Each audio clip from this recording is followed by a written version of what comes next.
School ବାଳକ ଓ ଛୋଟ କୁକୁରର କାହାଣୀ। ଜଣେ ମହାନ ବ୍ୟକ୍ତି ହେବା ପାଇଁ ହେଲେ ପ୍ରଥମେ ଭଲ ମଣିଷଟିଏ ହେବାକୁ ପଡ଼ିବ। କିନ୍ତୁ କେତେ ଲୋକ ଏହାକୁ ନିଜର ବାସ୍ତବ ଜୀବନରେ ମନେ ରଖିଥାଏ। ବାସ୍ତବ ଜୀବନରେ ଜଣେ ଭଲ ବ୍ୟକ୍ତି ହେବାକୁ ସକ୍ଷମ ନୁହନ୍ତି ଏବଂ ତାଙ୍କ ପଥରୁ ବିପଥଗାମୀ ହୁଏ। ଏହି କାହାଣୀ ମାନବିକତା ବିଷୟରେ। ବର୍ଷା ଋତୁ ଥିଲା। ଅପରାହ୍ନରେ ସ୍କୁଲ ଛୁଟି ହୋଇଥାଏ। ରମେଶ ତାର 7 ବର୍ଷର ପିଲାକୁ ଧରି ଘରକୁ ଫେରୁଥାଏ। ବାପା ରାସ୍ତାରେ ଯାଉ ଯାଉ ପଚାରିଲେ, ପୁଅ, ଆଜି ଶିକ୍ଷକ ତୁମକୁ ସ୍କୁଲରେ କ'ଣ ପଢ଼େଇଛନ୍ତି? ପୁଅ ବାପାଙ୍କୁ କହିଲା, ଆଜି ଇଂରାଜୀ ଶିକ୍ଷକ ଆମକୁ ନୈତିକ ଶିକ୍ଷା ଦେଇଛନ୍ତି ଏବଂ ଶିକ୍ଷକ ଆମକୁ ମଧ୍ୟ କହିଛନ୍ତି ଯେ ପରିସ୍ଥିତି ଯାହା ହେଉନା କାହିଁକି ଆମେ ସର୍ବଦା ଅନ୍ୟମାନଙ୍କୁ ସାହାଯ୍ୟ କରିବା ଉଚିତ। ଶିକ୍ଷକ ଆମ ସମସ୍ତଙ୍କୁ କହିଛନ୍ତି ଯେ ଘରକୁ ଯାଇ ଜଣେ ଅନ୍ୟ ଜଣକୁ ସାହାଯ୍ୟ କରନ୍ତୁ ଏବଂ ଆସନ୍ତାକାଲି ଫେରିଆସି ମୋତେ ଜଣାଇବେ କିଏ କାହାକୁ ସାହାଯ୍ୟ କରିଛି। ବାପା ତାଙ୍କ ପୁଅକୁ କହିଦେଲେ ଯେ ପୁଅ, ମୁଁ ତୁମର ହୋମୱାର୍କ କରିଦେବି। ରାସ୍ତାରେ ଯାଉ ଯାଉ ବର୍ଷା ଆରମ୍ଭ ହେବାକୁ ଲାଗିଲା। ବାପାଙ୍କର 2ଟି ଛତା ଥିଲା। ବାପା ନିଜ ପିଲାକୁ ଏକ ଛୋଟ ଛତା ଦେଇ ନିଜେ ଏକ ବଡ଼ ଛତା ବ୍ୟବହାର କରିଲେ। ଦୁହେଁ ବର୍ଷାକୁ ଉପଭୋଗ କରି ଘରକୁ ଯିବା ଆରମ୍ଭ କଲେ। ବାଟରେ ଯାଉ ଯାଉ ପିଲାଟିଏ ରାସ୍ତା କଡ଼ରେ ଏକ କୁକୁର ବସିଥିବାର ଦେଖିଲା।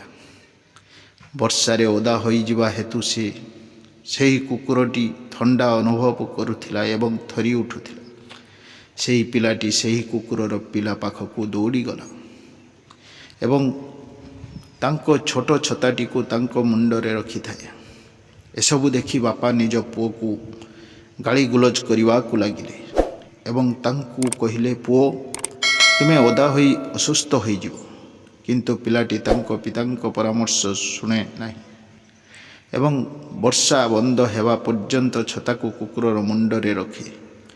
କିଛି ସମୟ ପରେ ବର୍ଷା ବନ୍ଦ ହୋଇଗଲା ଏବଂ ସେହି ପିଲାଟି ସେହି କୁକୁରର ମୁଣ୍ଡରୁ ଛତା କାଢ଼ି ତାଙ୍କ ପିତାଙ୍କୁ କହିଲା ଯେ ବାପା, ମୁଁ ଶିକ୍ଷକ ମୋତେ ଦେଇଥିବା ହୋମୱାର୍କ କରିସାରିଛି।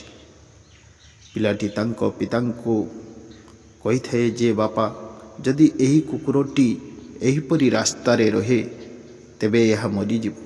ଆମେ ଏହାକୁ ଆମ ଘରକୁ ନେଇଯିବା କି? ପଶୁମାନଙ୍କ ପ୍ରତି ପୁଅର ଦୟା ଏବଂ ମାନବିକତା ଦେଖି ପିତାଙ୍କ ହୃଦୟ ତରଳିଯାଏ ଏବଂ ସେ କୁହନ୍ତି, କାହିଁକି ନୁହେଁ, ଆମେ ଏହାକୁ ଘରକୁ ନେଇ ପ୍ରତିଦିନ ଖେଳିବା। ଦର୍ଶକ ବନ୍ଧୁ, ଆଜିର ଦୁନିଆରେ ଏପରି ମାନବିକତା ବହୁତ କମ୍ ଲୋକରେ ଦେଖାଯାଏ।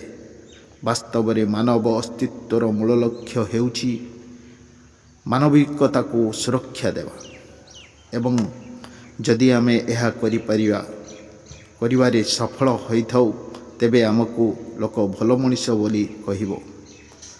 ଆମର ପ୍ରକୃତ ଧର୍ମ ହେଉଛି ପ୍ରକୃତି ଦ୍ୱାରା ସୃଷ୍ଟି ହୋଇଥିବା ପ୍ରତ୍ୟେକ ପ୍ରାଣୀ ଉପରେ ଦୟା କରିବା, କାରଣ ପଶୁମାନେ ମଧ୍ୟ ନିଜ କ୍ଷତରେ କାନ୍ଦନ୍ତି କିନ୍ତୁ ପ୍ରକୃତ ମଣିଷ ହିଁ ଅନ୍ୟର ଯନ୍ତ୍ରଣା ଅନୁଭବ କରିଥାନ୍ତି।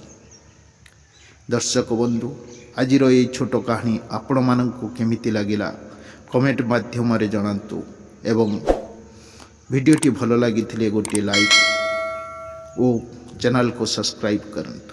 ରହୁଛି, ଧନ୍ୟବାଦ।